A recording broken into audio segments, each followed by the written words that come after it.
వార్తలకు స్వాగతం. ముందుగా ముఖ్యాంశాలు. దేశంలో టెక్స్టైల్ రంగం అభివృద్ధికి కేంద్రం అనేక చర్యలు తీసుకుంటుందని కేంద్ర ఈశాన్య రాష్ట్రాల అభివృద్ధి శాఖ సహకార శాఖ సహాయ మంత్రి బిఎల్ వర్మ స్పష్టం. విజయవాడలో మహిళలకు వైఎస్సార్ ఆసరా వేడుకలు ఎమ్మెల్యే మల్లాది విష్ణు.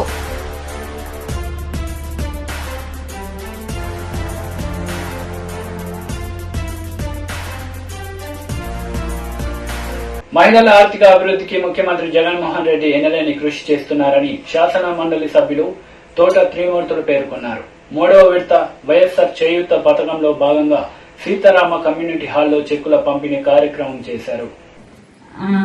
నా నమస్కారాలు తెలుపుకుంటూ, నిజంగా ఈరోజు ఒక పండుగ దినం అని చెప్పుకోవచ్చు. ఎందుకంటే ఏ పథకం ఒకటి ఇప్పటికి మండపేట పట్టణంలో 2 విడతల కింద ఇప్పటి వరకు మనకి పడిన సంఖ్య అయితే 2248 లబ్ధి ఆల్రెడీ పడి ఉంది. అలాగే కొత్తగా ఇప్పుడు 290 మందికి ఇప్పుడు కొత్త పెన్షన్లు వస్తున్నాయి. మొత్తంగా 2538కి గాను 4,75,87,500 రూపాయలు మన ఖాతాలో జరగడం జరిగింది. 4 విడతల్లో కనుక చూసుకుంటే 75,000 చెప్పిన మహిళలందరి ఖాతాల్లో కూడా పడడం జరుగుతుంది. బటన్ నొక్కగానే జగన్మోహన్ రెడ్డి గారు మన మహిళలకు ఎంత కూడా కలుపుకుంటే మిగిలిన 6 పథకాలు అంటే ఇళ్ల పట్టాలు, ఇళ్ల నిర్మాణాలు, సంపూర్ణ పోషణం, గోరు ముద్ద, విద్యాకాలుక, జగనన్న తోడు అనే ఈ 6 పథకాలు కూడా నాన్ డివిడి పథకాలు కూడా కలుపుకుంటే జగన్మోహన్ రెడ్డి గారు కుప్పం నియోజకవర్గంలో ప్రారంభించడం జరిగింది. దానికి అనుకూలంగా ఈరోజు ఉదయం కపిలేశ్వరం మండలంలో ఏర్పాటు చేశాం, ఇప్పుడు ఈ టౌన్ లో ఏర్పాటు చేశాం. మరి ఈ కార్యక్రమానికి వచ్చినటువంటి పెద్దలు పట్టాభి గారు, మరి మున్సిపల్ చైర్పర్సన్ గారు రాణి గారు, అదేవిధంగా రాజ్బాబు గారు, ఇతరులు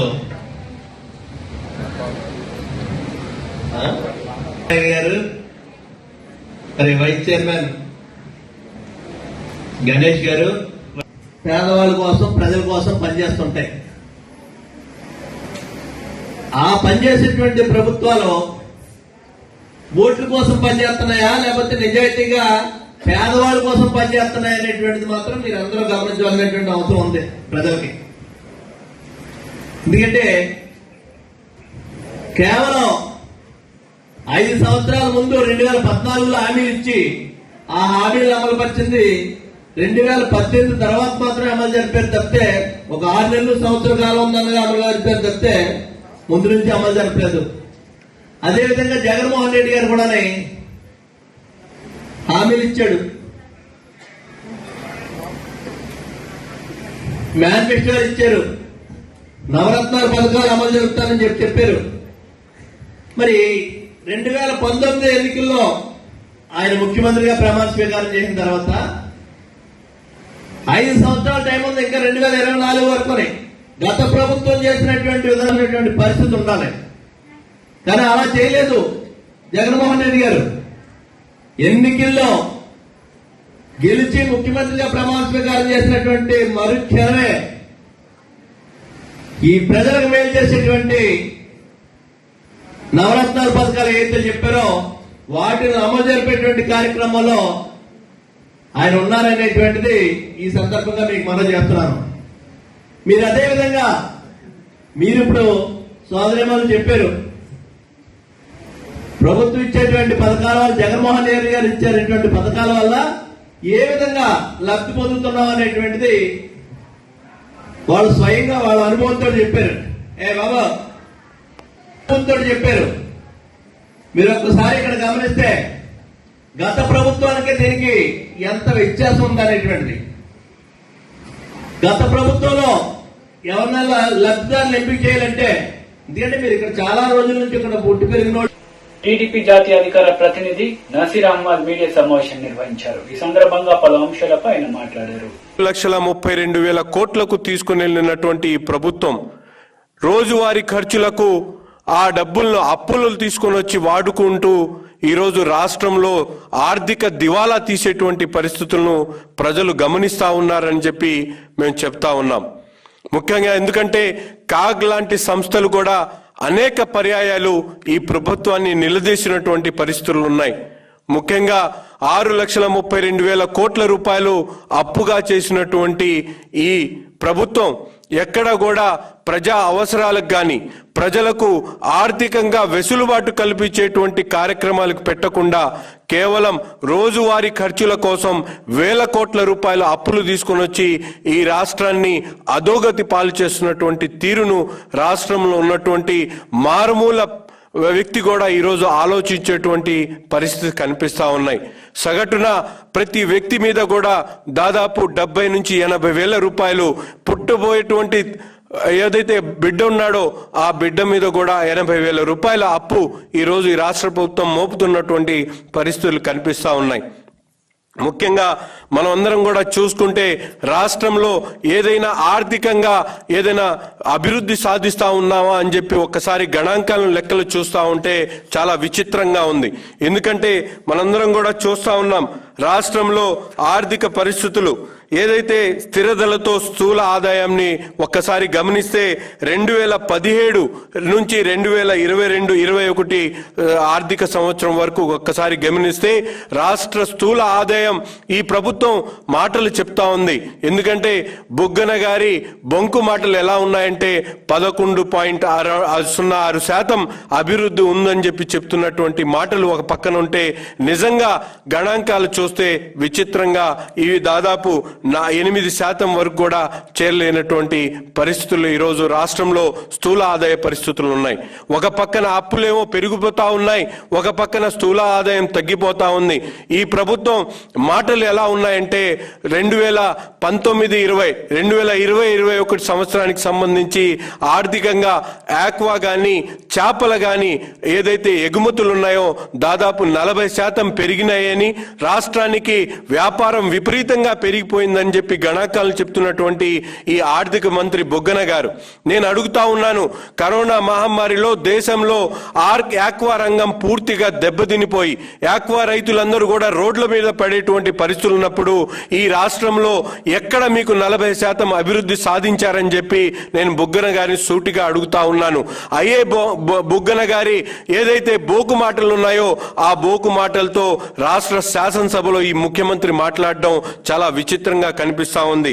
ఇంకో పక్కన ఏదైతే అప్పులున్నాయో రాష్ట్రంలో ఎప్పుడు లేనటువంటి విధంగా ఏదైతే నికరంగా అప్పులు చేయడంతో పాటు గ్యారంటీ లేనిటువంటి అప్పులు గతంలో 9-10 వేల కోట్లు ఉన్నటువంటి గ్యారంటీ లేని అప్పులు ఈరోజు దాదాపు 70,000 కోట్ల రూపాయల గ్యారంటీ లేని అప్పులు తీసుకున్నటువంటి దౌర్భాగ్య పరిస్థితిలో ఈరోజు రాష్ట్రంలో ఆర్థిక పరిస్థితి ముందుకు సాగుతా ఉంది.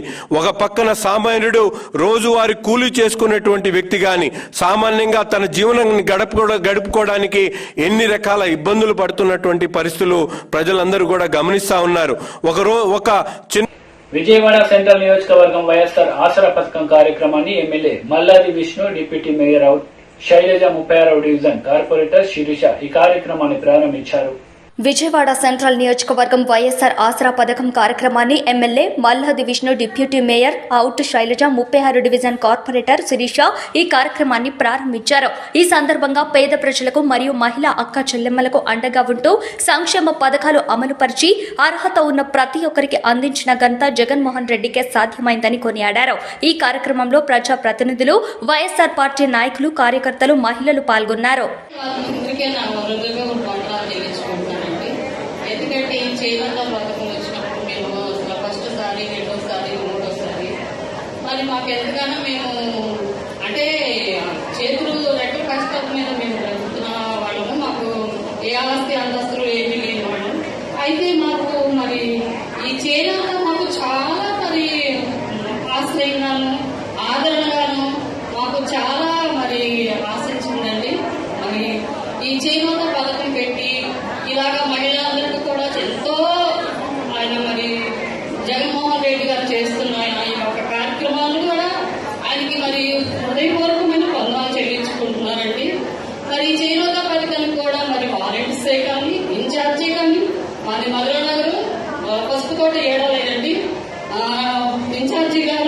మరి నీరజ గారు మరి మాకు దగ్గరగా మరి తెలియపోయినప్పటికీ కూడా వాళ్ళు పద్దాక వచ్చి మాకు దగ్గరికి మీకు తెలియపోయిన వాళ్ళు చేసి మాకు అన్ని కూడా హెల్ప్ చేసేది ఉన్నారండి. వాళ్ళకు కూడా హృదయపూర్వకమైన వందనాలు చెల్లించుకుంటున్నామండి. కొంచెం మీ సైడ్ నుంచి కూడా మీరు కూడా అడగాల్సినటువంటి బాధ్యత మీ అందరినీ కూడా ఉన్నది అని చెప్పి సాధారణంగా నేను మనం చేస్తాను. ఎందుకంటే ఏ రాష్ట్రంలో కూడా లేనటువంటి మంచి పరిపాలన ఉన్నాయి, అవినీతి లేనటువంటి పరిపాలన ఉన్నాయి, మధ్యవర్తులకు అవకాశం లేనటువంటి పరిపాలనని అందిస్తున్నటువంటి ముఖ్యమంత్రి వైఎస్ జగన్మోహన్ రెడ్డి గారు అని చెప్పిన సందర్భంగా నేను చెప్తాను. చూస్తా ఉన్నాం మేము ఈరోజు విదేశాల నుంచి కానీ లేకపోతే ఇతర రాష్ట్రాల నుంచి కానీ అందరూ వచ్చి ఈరోజు ఈ చేయూత కార్యక్రమాన్ని పక్కన ఉన్నటువంటి రాష్ట్రాలు కానీ, నీతి ఆయోగ్ కానీ, వరల్డ్ బ్యాంక్ కానీ, లేకపోతే ఆర్థిక వేత్తలు కానీ అందరూ కూడా పొగిడినటువంటి కార్యక్రమం ఏదంటే ఈ చేయూత కార్యక్రమం అని చెప్పి మనం చేసుకుంటాం. ఎందుకంటే ఆసరాగా చేయూతగా నీ కుటుంబాన్ని నువ్వు పోషించుకునే విధంగా, నీ కాళ్ళ మీద నువ్వు నిలబడే విధంగా ఒకేసారి ఒకే కార్యక్రమంలో 25 లక్షల మందికి మేలు చేకూర్చేటటువంటి కార్యక్రమం గతంలోనూ లేదు, భవిష్యత్తులో కూడా జగన్మోహన్ రెడ్డి గారి నాయకత్వంలో తప్ప ఇంకా ఎవరు కూడా చేసేటటువంటి కార్యక్రమం కాదు అని చెప్పినటువంటి సందర్భంగా ఒక వ్యక్తి గొప్ప వెళ్ళి అక్కడ డబ్బులు వేయాలి అని చెప్పి ఈ కార్యక్రమానికి శ్రీకారం చుడితే ఈ రాష్ట్రంలో ఉన్నటువంటి 175 నియోజకవర్గాల్లో ఉన్నటువంటి 26 లక్షల మంది అక్కచెల్లెలకి ఏకంగా ఒకేసారి లబ్ధి రాష్ట్ర కార్మిక శాఖ మంత్రి మల్లారెడ్డి బోడుపల్, పీడ్జాదిగూడ, గట్కేసర్ మున్సిపాలిటీల పరిధిలో పలు ప్రాంతాలలో బతుకమ్మ చీరలను పంపిణీ చేశారు. ఆ పనులకు అక్కలకు కానీ, అత్తలకు కానీ, కోడళ్లకు కానీ, ఆడబిడ్డలకు కానీ ప్రతి ఒక్కరికి కూడా ఒక ఆనావాతి చీర పెట్టాలని చెప్పి పెద్ద ఎత్తున 300 కోట్ల రూపాయలతోటి కోటి చీరల పైన మన తెలంగాణని, మన సిరిసిల్లల్ని అవన్నీ కూడా తయారు చేసి తెలంగాణ రాష్ట్రం అంతా కూడా ప్రతి ఊర్లో ప్రతి గ్రామంలో కూడా పంపిణీ కార్యక్రమం చేస్తున్నాడు. అదంతా కూడా మన సీఎం కేసీఆర్ గారు.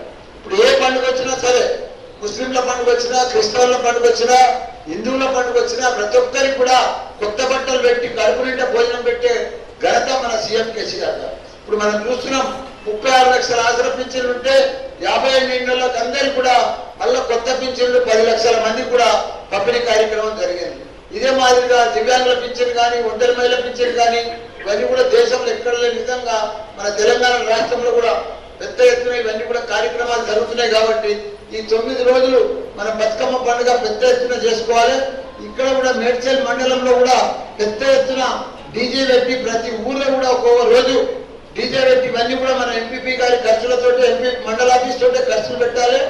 డీజే పెట్టి, లైట్లు పెట్టి పెద్ద పెద్ద గ్రామాలలో ఫస్ట్ గ్రామం మన డబుల్పురకెళ్ళి స్టార్ట్ చేయాలి. ఎందుకంటే అక్కడ సర్పంచ్ అక్కడనే ఉన్నారు, వాళ్ళ ఎంపీపీ కూడా అక్కడనే ఉన్నారు. కాబట్టి అట్లా ఒక్కొక్క ఊరి నుంచి ఒక్కొక్క రాత్రి పెద్ద ఎత్తున మహిళా సోదరులందరూ కూడా పాల్గొని ఈ ఉత్సవం, దసరా ఉత్సవాలు చాలా పెద్ద ఘనంగా చేయాలని కూడా కోరుకుంటున్నారు. కేంద్ర హోంశాఖ మంత్రి అమిత్ షా 2 రోజుల బీహార్ పర్యటనలో భాగంగా నిన్న కిషన్ గంజ్ లో 4 బోర్డర్ అబ్జర్వేషన్ పోస్టర్లను ప్రారంభించారు. सभी लोग बहुत सौभाग्यशाली है कि हम उस वर्ष में हैं जिस वर्ष को आजादी के अमृत महोत्सव के रूप में जाना जाता है। सैकड़ों सालों की गुलामी को लाखों लोगों के बलिदान के बाद और विशेषकर 1857 से लेकर 1947 तक के 90 साल के संघर्षपूर्ण स्वातंत्र संग्राम के बाद जब देश आजाद हुआ तब अनेक लोगों के मन में ढेर सारी अपेक्षाएं थी, स्वप्न थे। बदलती हुई दुनिया में देश अपने भूतकाल के अनुरूप फिर से एक बार विश्व के सर्वप्रथम स्थान पर बैठेगा, ऐसा स्वप्न देखकर कई लोग हंसते हंसते फांसी के मंच पर चले गए। 17 साल का खुदीराम बोझ हो या 23 साल का सरदार भगत सिंह हो, किसी ने ये नहीं सोचा था कि मेरे जीवन में बाकी क्या बचा है। इन्होंने ये सोचा था कि मेरे बलिदान से अगर इस देश को आजादी मिलती है तो मेरे जीवन में मेरा कुछ नहीं बचा। और ऐसे बलिदानियों के बलिदान से ये देश आजाद हुआ। 75 साल तक की यात्रा हमने बड़े गौरव के साथ समाप्त की।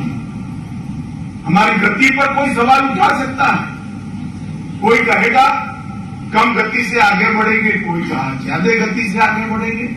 जिसके हाथ में देश की जनता ने शासन दिया वो सभी ने अच्छा किया है।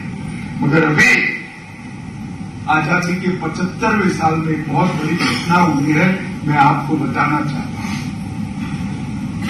अर्थतंत्र की तालिका में 2014 में हमारा देश 11वें स्थान पर था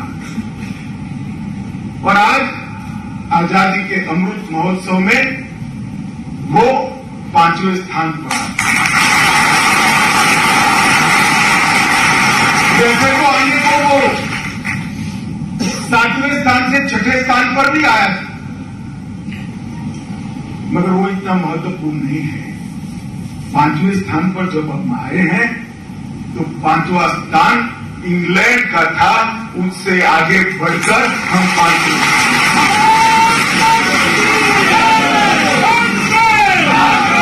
कौन सोच सराबा करे बगैर आज हमने पूरी दुनिया को बताया है कि 75 साल में हमने हमारे पुरुषार्थ से, हमारे धैर्य से, हमारे सही मार्ग से आपसे आगे निकलकर हमने बताया कि जो कहते थे कि अगर अंग्रेज चला जाएगा तो देश बिखर जाएगा, वो अंग्रेजों के देश से आगे बढ़कर आज हिंदुस्तान ने आजादी को सार्थक करने का काम किया है।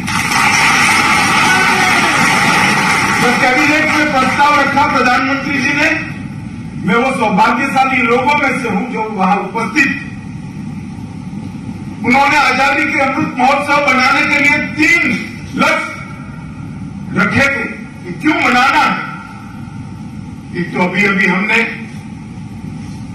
बिहार के स्वतंत्र सेनानियों का, उनके परिजनों का सम्मान किया। हमारे स्वतंत्र संग्राम के कई जाने अनजाने महान योद्धाओं को आज की पीढ़ी नहीं जानती। जब तक आज की पीढ़ी उनको नहीं जानेगी, उसके जीवन में क्या करना है उसका उद्देश्य स्पष्ट नहीं होगा। ये 17 साल के खुदीराम बोस ने गीता लेकर हाथ में फांसी के फंदे पर चढ़ा, उसने नहीं सोचा था कि मुझे एक अच्छी नौकरी मिल जाएगी, मैं बहुत बड़ा व्यापारी बन जाऊंगा, मैं अच्छे से प्लेसमेंट करा लूंगा। कभी नहीं सोचा। 23 साल के सरदार भगत सिंह वहां से भागने की सारी संभावनाएं उपलब्ध होने की जगह इसीलिए सरेंडर किए कि मेरे फांसी पर चढ़ने से देश में चेतना जागृत होगी जो अंग्रेजों को निकाल बाहर कर। जब तक के इतिहास को देश का युवा नहीं जानता, वैसे अनेक पात्र है हमारे। मैंने अभी दसम गुरु का और उनके साहबजादों का नाम दिया, माता गुजरी का नाम दिया। ये बिहार की भूमि पर ही वीर बाबू कुंवर सिंह थे। सन 57 की क्रांति में 7 बार अंग्रेजों को हराने वाला 85 साल का वो वीरा पराक्रमी थे। जब गंगा पार करते हुए इसके हाथ में गोली लग गई, अपने दाहिने हाथ से बाया हाथ काट दिया कि अब एक निकम्मा हो गया मेरा हाथ, भारत माता के काम में नहीं आएगा, और लड़ता रहा और अंतिम सांस तक देश को आजाद कराने का प्रयास किया। इस प्रकार से अनेक वीरों ने अपनी कुर्बानियां देकर इस देश को आजाद करने के लिए प्रयास किया था। वो इसलिए किया था कि हमारा जो भव्य भूतकाल है, पूरी दुनिया इस देश को सोने की चिड़िया के नाम से जानती थी। तक्षशिला, विक्रमादित्य और नालंदा में विश्व भर के लोग मेडिकल साइंस, इंजीनियरिंग की तकनीक, वेद, उपनिषद और विश्व भर की भाषाओं का व्याकरण पढ़ने के लिए आते थे। शिक्षा में भी हम अद्भुत थे, व्यापार में बहुत आगे थे, समृद्धि में पूरा देश हमारा, दुनिया हमारा लोहा मानता था। वो स्थान पर पहुंचाने के लिए देश को उन्होंने अपना बलिदान दिया था। और वो जब तक आज का युवा नहीं जानता, वो अपने जीवन के लक्ष्य तय करने में गलती कर देगा। इसलिए मोदी जी ने तय किया है कि आजादी के अमृत महोत्सव को पूरे स्वतंत्रता सेनानियों को, आज के युवाओं को समझाने के लिए, और हमारा जीवन हमारे लिए तो है ही। आपका विकास होगा तभी देश का विकास होगा। आपके विकास के बगैर देश का विकास संभव नहीं। मगर क्या साथ में हम कुछ ऐसा कर सकते हैं जिससे देश को महान बनाने की ये प्रक्रिया में और तेजी आए, और गति आए। और जब देश महान बनता है तो हम सब महान बनते हैं, क्योंकि भारत महान बनता है तो भारतीय महान। तो एक उद्देश्य तो यह था कि आजादी के अमृत महोत्सव को इस देश का युवा इस मौके पर हमारे स्वतंत्र सेनानी को जाने।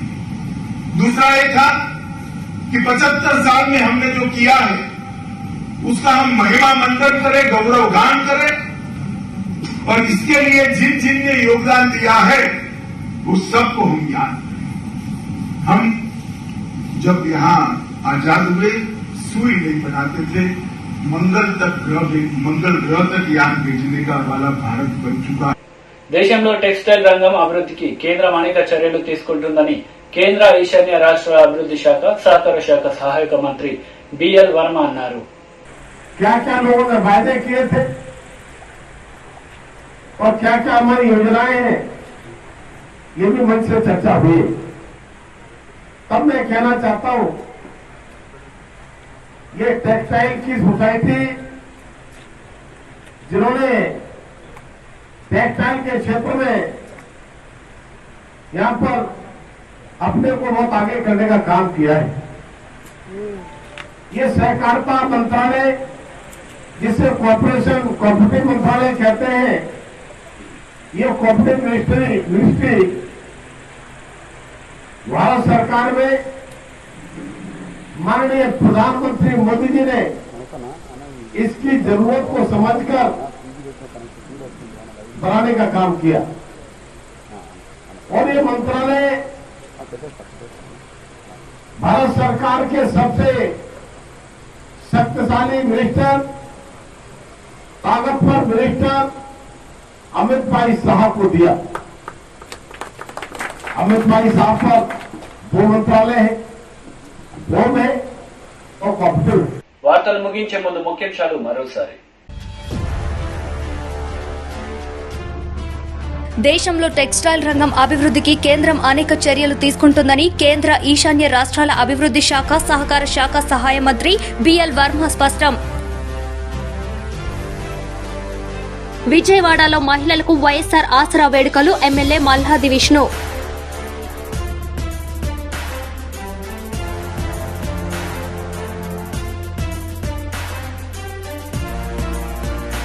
ఈ వార్తలు ఇంతటితో సమాప్తం। తిరిగి ప్రసారమయ్యే వార్తలు మళ్ళీ కలుద్దాం। అంతవరకు సెలవు, నమస్తే।